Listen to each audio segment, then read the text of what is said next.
UP का एक छोटा सा गांव था, सीतापुर।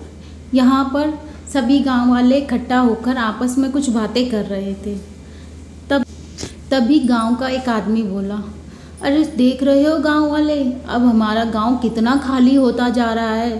पूछो मत, जब से यहाँ पे ये अफवाहें फैली हैं कि हमारे गांव, पता नहीं कितना सच कितना झूठ है ये।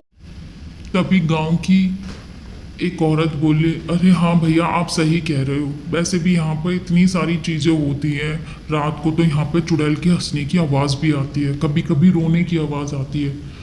तभी गांव का रामू बोला, आज तो गांव में एक नए मेहमान आ रहे हैं।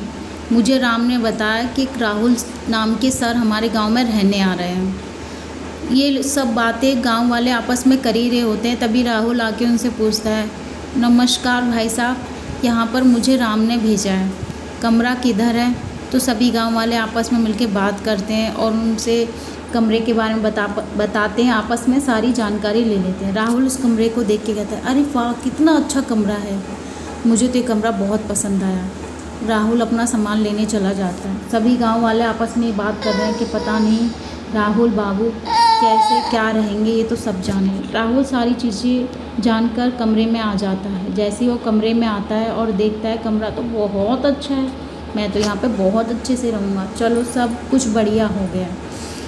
तभी राहुल को याद आता है कि बहुत देर हो गई उसने अपने घर पे बात नहीं की है। वो फ़ोन निकाल के अपनी माँ से बात करता है, हेलो माँ।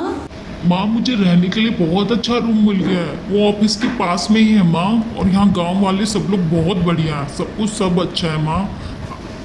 शांति से कमरे में बैठता है और सोचता है कि चलो अब सब कुछ ठीक हो गया, मुझे रहने के लिए रूम भी मिल गया, ऑफिस में भी टाइम से जाना है। अब वो इतना थक जाता है कि वो सोचता है चलो अब मैं सो जाता हूँ। खाना पीना वो खा कर ही आता है। राहुल सो जाता है। तभी देखता है कि उसके आसपास कुछ अजीब सा हो रहा है। वो बहुत डरावने सपने देखता है।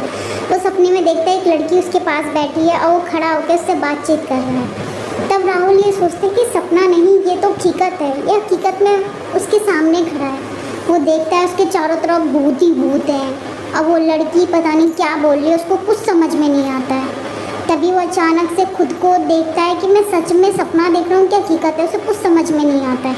तभी वो देखता है कि वो लड़की इतनी ज़ोर ज़ोर से बोलती है, उसकी आवाज़ बहुत चेंज है। तुम्हारा नाम क्या है और तुम कहाँ से आए हो? क्या तुम्हें पता नहीं कि इस घर की क्या कहानी है? दोनों एक दूसरे की तरफ बस ऐसे ही देखते रहते हैं। वो रोती रहती है और उसको बहला फुसलाने की कोशिश करती है कि अब ये यहीं रह जाए, यहाँ से कहीं ना जाए।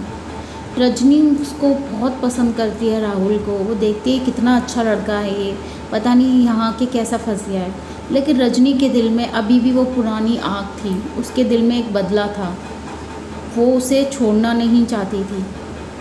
रजनी के साथ जो हुआ वो बहुत गलत हुआ। रजनी को गांव वालों ने इस कमरे में ज़िंदा जला दिया था क्योंकि उसने किसी के घर में चोरी की थी और यहाँ पुलिस कभी आती नहीं है, इसलिए रजनी इस कमरे में, इस घर में जो भी कोई आता है उसे मार देती है। इधर राहुल फ़ोन पर अपनी बारे में अपने दोस्तों को बताता है कि मेरे साथ क्या क्या हो रहा है। वो उसे मानता है, उल्टा सीधा कहता है चुड़ैल को। लेकिन जब वो गुस्सा हद से ज़्यादा पार हो जाता है तो चुड़ैल का रूप धारण करके राहुल को इतनी बुरी तरीके से मारती है, पीटती है कि राहुल कुछ बोलने लायक नहीं रहता। चुड़ैल बहुत ज़ोर ज़ोर से हंसती है।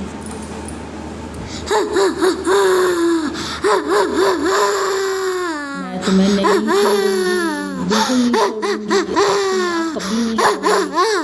पर आने वाला सिर्फ एक ही रात रहता है। चुड़ैल हंसती है। तड़पता चुड़ैल से मैं किसी को नहीं छोड़ूंगी, जिसने भी मेरे साथ गलत किया है उसको मैं जान से मार दूंगी। और इस गांव में मैं कभी कोई खुशी नहीं मनाने दूंगी। इन गांव वालों ने मेरे साथ इतना बुरा किया है ना कि यहाँ पर आने वाले किसी को नहीं छोड़ूंगी। राहुल बस ये सोचता रहा, मुझे छोड़ दो, मुझे छोड़ दो, मैंने तुम्हारा क्या बिगाड़ा है, मुझे छोड़ दो। राहुल मर जाता है, लेकिन उसे अभी भी विश्वास नहीं होता कि मैं मर चुका हूँ। वो चुड़ैल और राहुल आपस में ऐसे बात करें जैसे नॉर्मल है। वो चुड़ैल कहती है, राहुल मान जाओ, तुम मेरे साथ यहीं रहोगे, जो मैं कहूँगी वो करो। राहुल मना करता है, मैं नहीं मानूंगा, तेरी बात नहीं मानूंगा।